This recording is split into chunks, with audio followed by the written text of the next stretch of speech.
Hello, my name is Keith Wetoskey. My wife and I own the Wetoskey Academy of Martial Arts here in Waterloo, Indiana.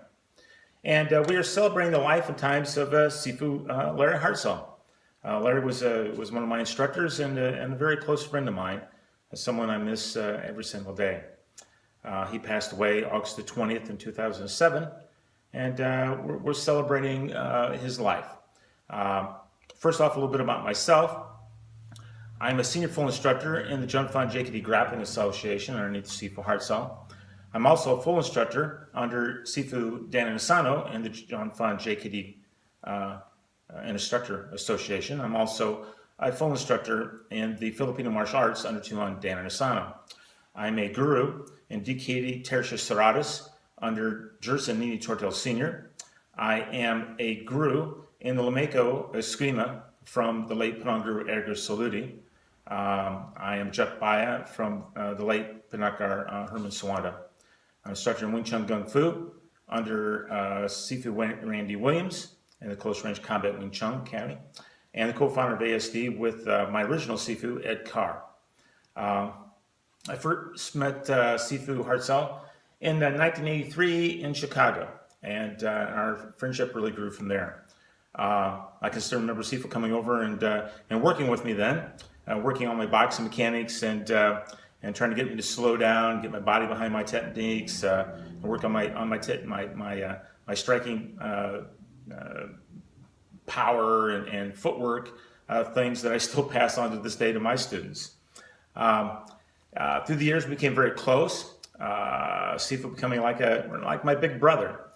We would call each other and from time to time talk to hours on many things, just on the martial arts and the world in general and philosophy.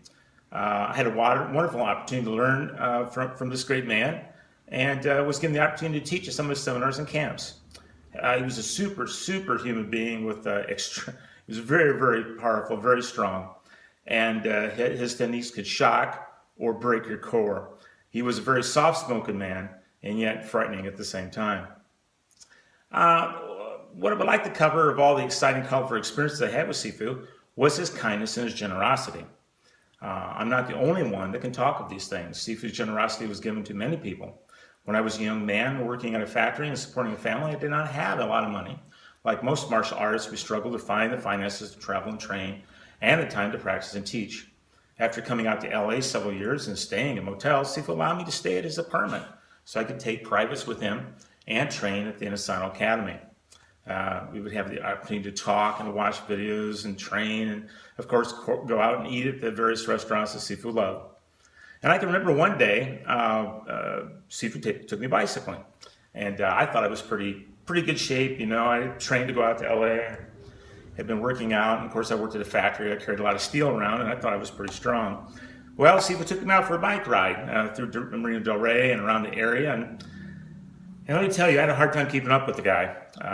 His endurance was phenomenal, and he did a lot of weight training, and he was in super good shape. And when I got back, I thought my legs were just going to fall off, and that I wouldn't be able to continue my training the rest of that week. But it all worked out, and we had a lot of fun, and I'll remember that time for the rest of my life, because it was just a fun time going through the beautiful LA with him and seeing all the sights and just having a really good time.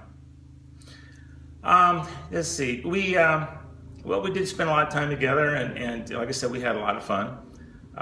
And again, he later gave me the keys to his apartment, and I was always welcome to come out and stay there whenever I was out to train.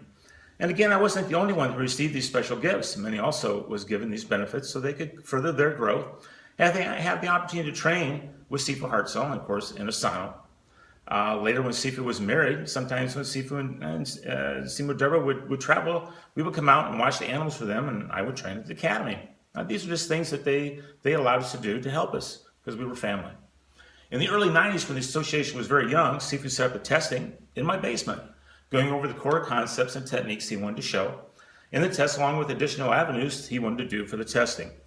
Sifu would often stay with us, and sometimes for weeks. We would train, weight, lift, and run, with me going to work between sessions.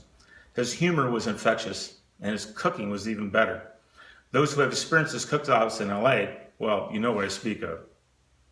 Sifu even proposed to Simo Devil from my house, and we were among the chosen few who attended Sifu and Simo's wedding. It was truly an honor and a great time. Sifu and then later Simo Devil became family. Vicky even went out to LA to help Simo Devil during Sifu's hip surgery and his recovery. Sifu was not always the best patient. Sometimes flipping down steps when he was not supposed to be doing that. So those were good times for Simo Deborah and my wife to try to keep him down. Our small school here in Waterloo, even at one time, had the most racially active members in the Jun Fan JKD Graphic Association. So we're all very proud of that. But Sifu's generosity was always shown at seminars and at testing, and anyone he met. His fighting was legendary. His teaching was deep and effective. But that which I try to pass on most of my students was his generosity, his kindness, and his devastating techniques. Thank you very much for listening, and help us celebrate Sifu Hartsell's great life. Thank you.